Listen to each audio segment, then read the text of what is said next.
आपने कभी भगवान से ये सवाल पूछा है, हे प्रभु, अगर आप हैं तो दिखाई क्यों नहीं देते? क्या आपने कभी चाहा है कि कोई आपको जीवन का पूरा सत्य दिखा दे? वो रूप, वो शक्ति, वो रहस्य जो हर चीज के पीछे है। अर्जुन ने यही सवाल किया था। हे कृष्ण, मैं जान गया कि आप सब कुछ है, लेकिन क्या मैं देख सकता हूँ वो रूप जो सबका मूल है? अर्जुन को सिर्फ ज्ञान नहीं चाहिए था, उसे अनुभव चाहिए था। वो देखना चाहता था वो रूप जिसमें न शुरुआत है न अंत, जिसमें समय भी समाया हो और सृष्टि भी। जब अर्जुन अपने सारे भ्रम, सारे संशय छोड़कर पूछता है, हे योगेश्वर, मुझे दीजिए वो दिव्य दृष्टि ताकि मैं देख सकूं आपका विराट रूप। क्या आप जानते हैं, ये प्रश्न केवल अर्जुन का नहीं था, ये प्रश्न आज हर उस व्यक्ति का है जो जीवन की सच्चाई जानना चाहता है, जो अपने भीतर की शक्ति को, अपने जीवन के उद्देश्य को विराट रूप में देखना चाहता है। आप भी अर्जुन हैं, क्योंकि आपके जीवन में भी वो क्षण आता है जब आप सोचते हैं, अब बस मुझे सिर्फ बातें नहीं, असली दर्शन चाहिए। और यही है इस अध्याय की शुरुआत का सबसे बड़ा मोटिवेशन, सवाल पूछना, ज्ञान मांगना, विराट रूप को देखने की हिम्मत रखना। हे योगेश्वर, यदि आप ऐसा समझे कि मैं देख सकता हूँ तो मुझे अपना दिव्य स्वरूप दिखाइए। हे प्रभु, दिखाओ हमें वो विराट रूप जो हमें हमारी ही असली शक्ति से मिलवा दे। जब भगवान ने कहा, ज्ञान बहुत हो गया, अब अनुभव करो, भगवान मुस्कुराते हैं और कहते हैं, हे अर्जुन, तू देखना चाहता है मेरा विराट स्वरूप, लेकिन इसे देखने के लिए तेरी दृष्टि पर्याप्त नहीं। अब तक अर्जुन को गीता के 10 अध्यायों में ज्ञान मिला था। कर्मयोग, भक्ति, आत्मा, प्रकृति, परमात्मा, सब कुछ समझाया गया। पर भगवान जानते हैं, सिर्फ ज्ञान से आत्मा तृप्त नहीं होती, उसे अनुभव चाहिए। भगवान ने अर्जुन से नहीं कहा, और सुन और समझ। उन्होंने कहा, मैं तुझे दिव्य दृष्टि देता हूँ, अब देख। न तो माम शक्य से दृष्टम दिव्य ददामि ते चक्षु।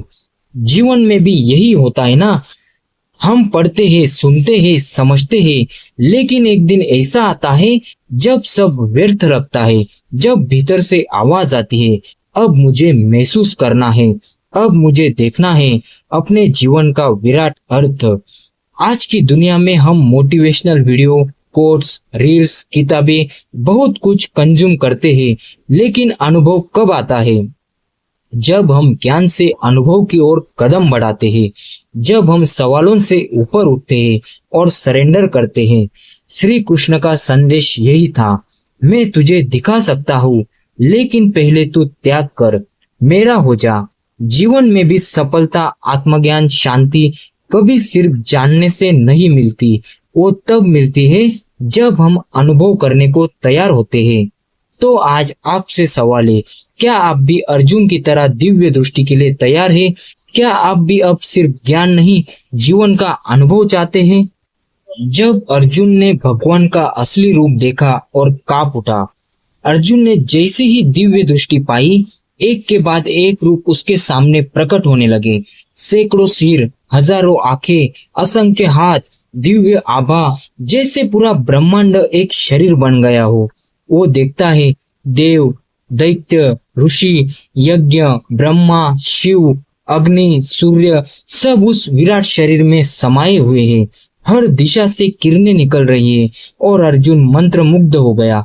अनेक मुख और नेत्रों वाला, अनेक अदृश्य दृश्य वाला, अनेक दिव्य आभूषणों और अस्त्रों वाला, अनंत रूपों से युक्त विराट पुरुष।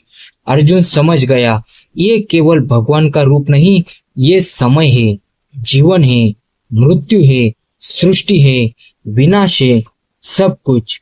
वो देखता है, महाभारत के योद्धा उस विराट मुख में समा रहे हैं, जैसे समय सब कुछ निगल रहा हो।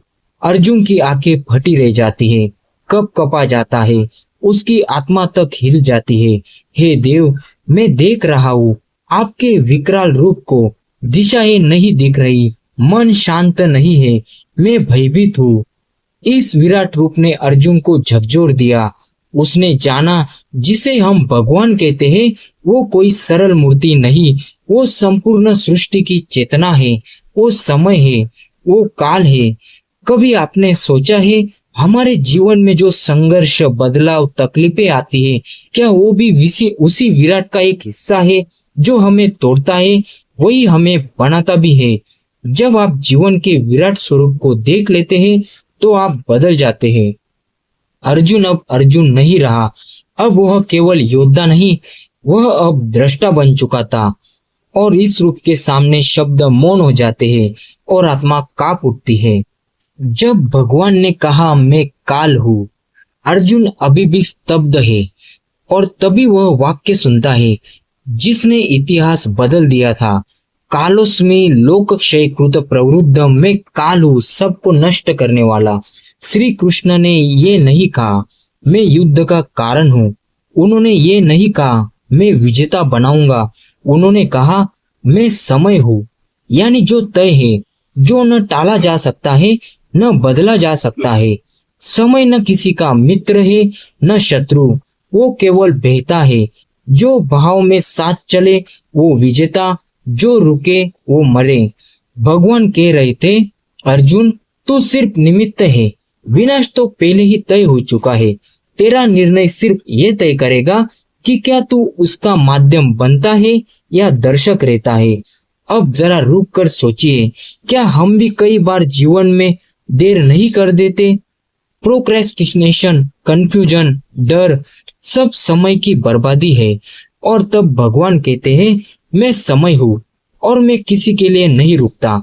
जो समय के साथ चलता है वो भगवान के साथ चलता है। Time is not money, time is a God.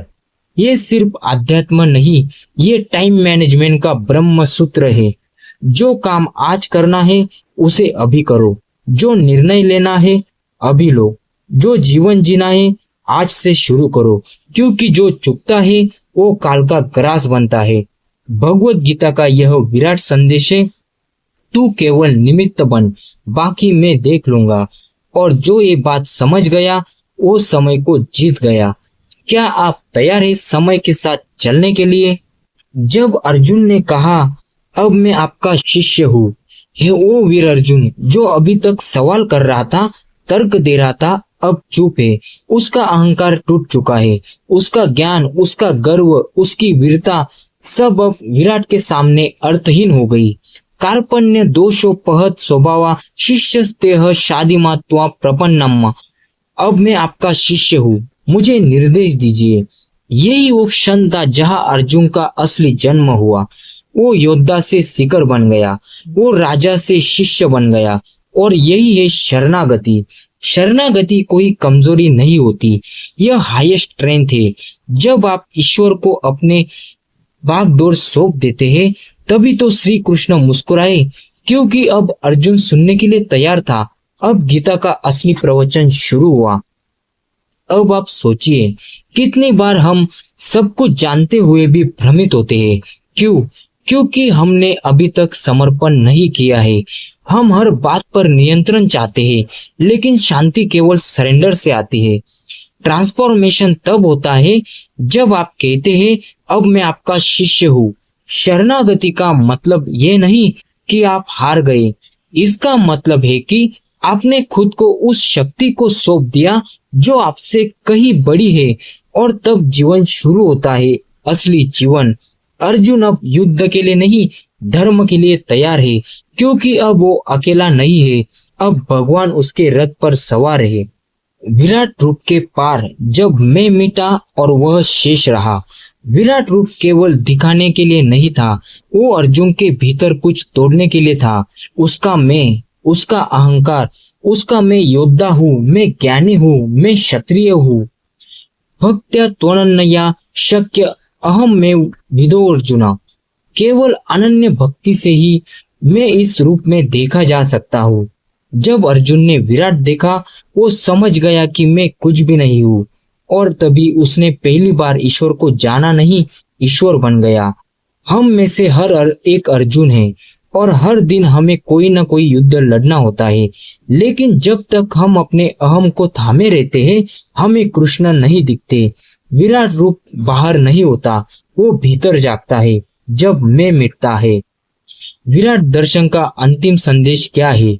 तू कोई नाम नहीं है, तू कोई रूप नहीं है, तू कोई धर्म जाति लिंग नहीं है, तू केवल एक चेतना है जो हर जगह है, हर रूप में है। अब अर्जुन तैयार है, वो कोई योद्धा नहीं, वो अब स्वयं ब्रह्म का वाहन है। इस अध्याय से जीवन के 5 अमूल्य सबक। भगवत गीता का 11वां अध्याय सिर्फ दर्शन नहीं, जीवन की रणनीति है। आइए जाने इस अध्याय से मिलने वाले 5 अमूल्य सबक जो आज के जीवन में क्रांति ला सकते हैं। लेसन 1, तू सिर्फ निमित्त बन। आज हम रिजल्ट ओरिएंटेड हो चुके हैं, लेकिन भगवान कहते हैं do your karma, rest is my job. यही शांति का मूल है। Lesson 2, surrender is power not weakness. अब मैं आपका शिष्य हूँ। जो अपने अहम को छोड़ता है वो खुद ईश्वर का माध्यम बनता है। सच्चा लीडर वही है जो सबसे पहले समर्पण करता है। Lesson 3, real vision comes only through devotional, भक्त्या त्वनन्या शक्य। ज्ञान तर्क और युद्ध से विराट नहीं दिखता, केवल प्रेम और भक्ति से ही हम जीवन की सच्चाई देख सकते हैं। Lesson 4, ego is the real battlefield. हम सोचते हैं युद्ध बाहरी है, लेकिन असली युद्ध ईगो से है। जब मैं मिटता है तभी कृष्ण प्रकट होते हैं। Lesson 5, you are not small, you are that. भगवान ने विराट दिखाकर ये नहीं कहा कि देख मैं कितना बड़ा हूँ, बल्कि ये कहा कि तू भी वही है यदि अहम छोड़ दे। ये अध्याय हमें याद दिलाता है हम दिव्यता के ही अंश है। इस अध्याय को सिर्फ सुनिए मत, जी लीजिए, क्योंकि विराट रूप एक बार देख लिया तो जीवन फिर कभी पहले जैसा नहीं रहेगा। अगर आप चाहते हैं कि यह दिव्यता हर जीवन तक पहुंचे तो इस वीडियो को लाइक करें, शेयर करें और कमेंट में लिखें अब मैं अर्जुन हूँ।